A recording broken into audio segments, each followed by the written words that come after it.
या व्हिडिओमध्ये आपण खालील इक्वेशन कसे सॉल्व करायचे म्हणजेच या इक्वेशनमध्ये आपल्याला x ची व्हॅल्यू काढायची तर हे पाहणार आहोत। तर x पहिले एक्झाम्पल आहे x + 7 = 15। तर हे x ची व्हॅल्यू काढायची आपल्याला। तर x जे आहे ते डाव्या साईडला राहू द्यायचं आणि +7 आहे ते +7 उजव्या साईडला -7 होते। तर पहा x = 15 - 7। तर x = 15 मधून 7 गेले किती 8। तर x ची व्हॅल्यू किती येते 8 येते। x जे आहे x ची व्हॅल्यू काढायची असते आपल्याला। तर +7 जे आहे ते उजव्या साईडला न्यायचं, अपोजिट साईडला न्यायचं आणि ते जर या उजव्या बाजूला गेलं तर ते मायनस होते आणि मायनस जर असेल तर प्लस होते। तर आपण दुसरं एक्झाम्पल बघूया। 3x = 21। तर 3x = 21 दिले तर आपल्याला x ची व्हॅल्यू काढायची आणि 3 हे जे आहे ते x च्या गुणाकारामध्ये असते। तर मग 3 काय करायचं, हे x जे आहे तर x जशास तसं ठेवायचं आणि 21 हे जे आहे ते गुणाकारात असतं। हे जर इथं जर प्लस असलं असतं तर मायनसमध्ये गेलं असतं आणि आता x जे आहे ते जशास तसं ठेवून गुणाकारातलं 3 कुठं जाते भागाकारात। मग x = 3 × 7 = 21। तर मग x = किती येते 7। आपण तिसरं एक्झाम्पल बघूया। x - 9 = 4। तर x जे आहे ते जशास तसं ठेवायचं। हे 4 हे -9 आहे, आता उजव्या साईडला गेलं की काय होते +9। तर मग x = तर 4 + 9 = किती होतं 13। इथं जे आहे इथं मायनस होतं x - 9 = 4 आणि पहिल्या क्वेश्चनमध्ये काय होतं x + 7 = 15। तर x जे आहे ते जशास तसं ठेवून +7 उजव्या साईडला गेल्यावर -7 झालं आणि इथं -9 उजव्या साईडला गेल्यावर +9 झालं। तर आपण आता चौथं एक्झाम्पल बघूया। 2x + 5 = 17।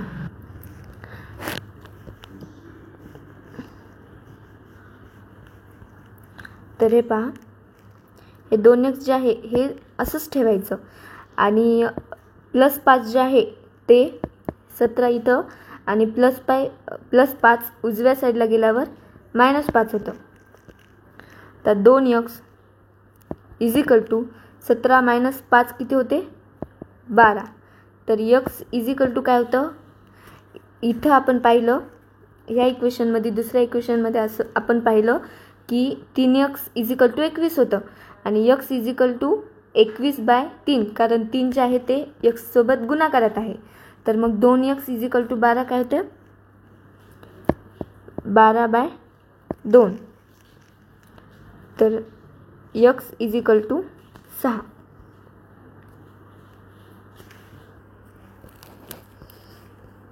आता आपण पाचवे एक्झाम्पल घेऊया।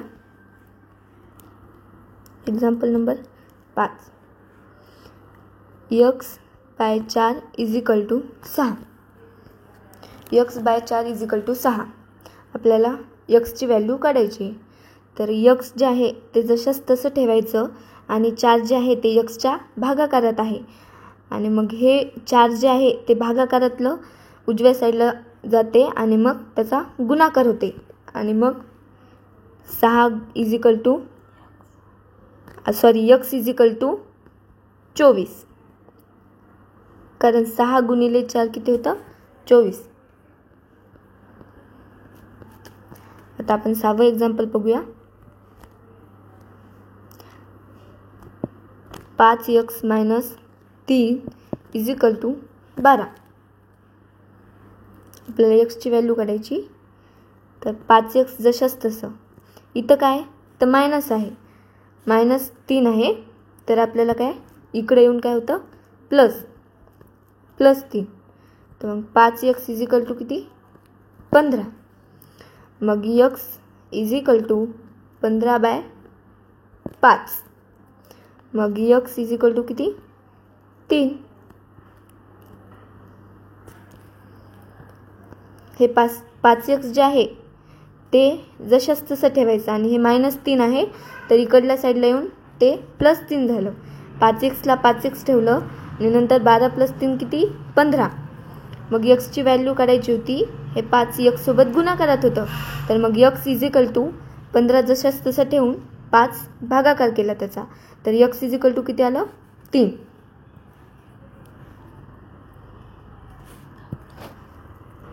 सॉरी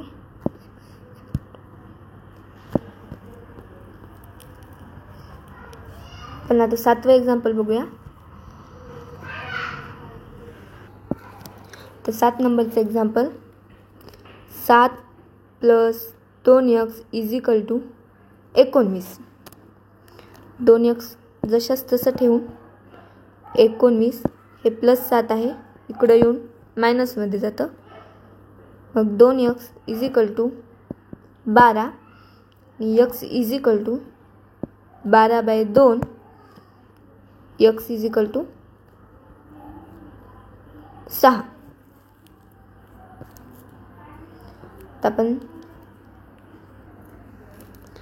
आता आपण 7वं पाहिलं. आता 8वं एक्झाम्पल बघूया. 6x is equal to 2x + 16. तर हे कसं करायचं.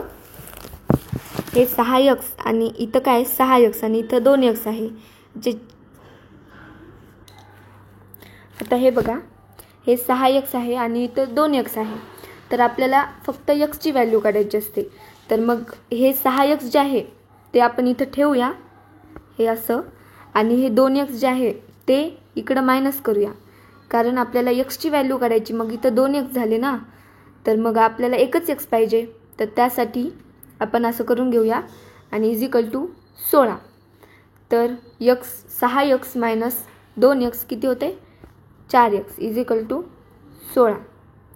आणि मग x इज इक्वल टू 16/4 आणि x is equal to 4.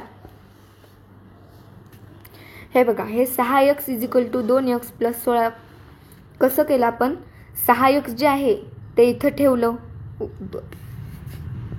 6x जे आहे ते आपण डाव्या साईडला ठेवलं आणि 2x जे आहे ते प्लसमध्ये होतं आणि ते मायनसमध्ये इकडं डाव्या साईडला मायनसमध्ये केलं आणि 16 जे आहे ते जशाच तसं ठेवलं.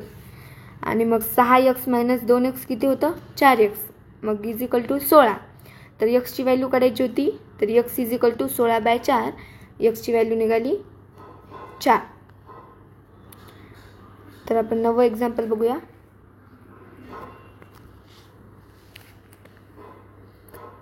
4 कंसात x - 2 इज इक्वल टू 12.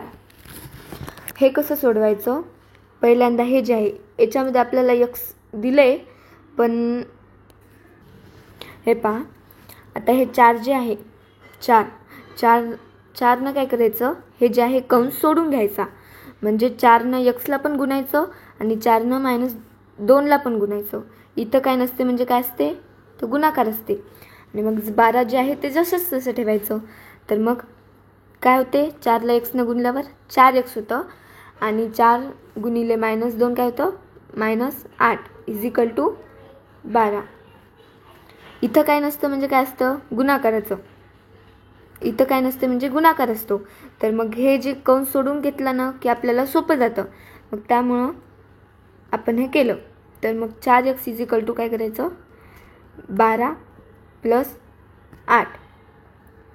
मग 4x इज इक्वल टू 12 + 8 किती होतं 20.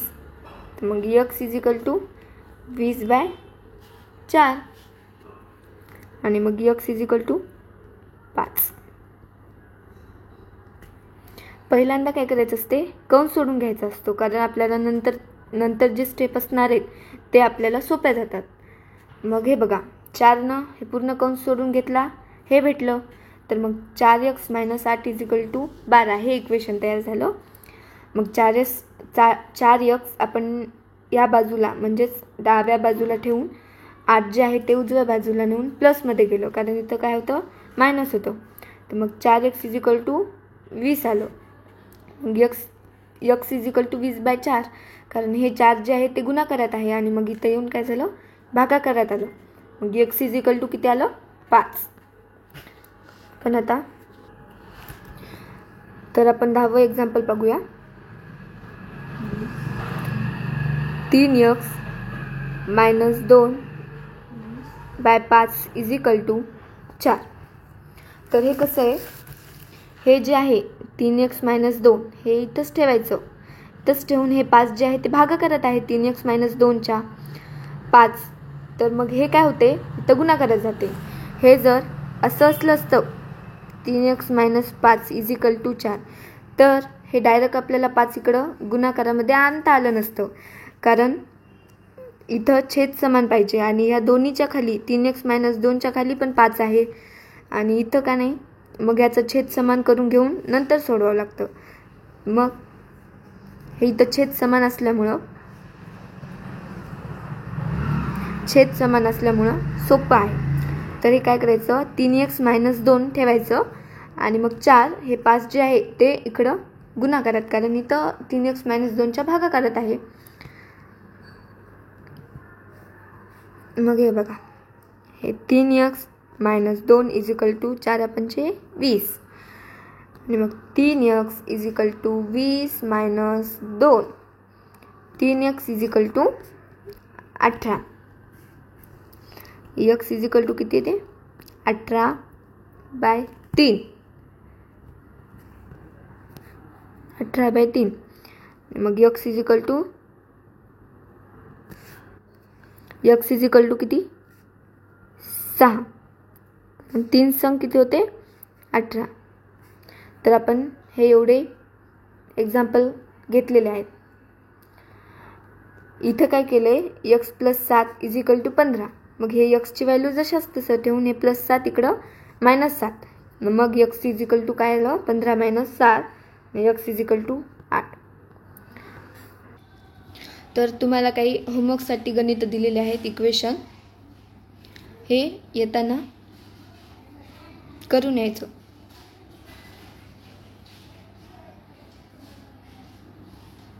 हे बघा 10 दिले.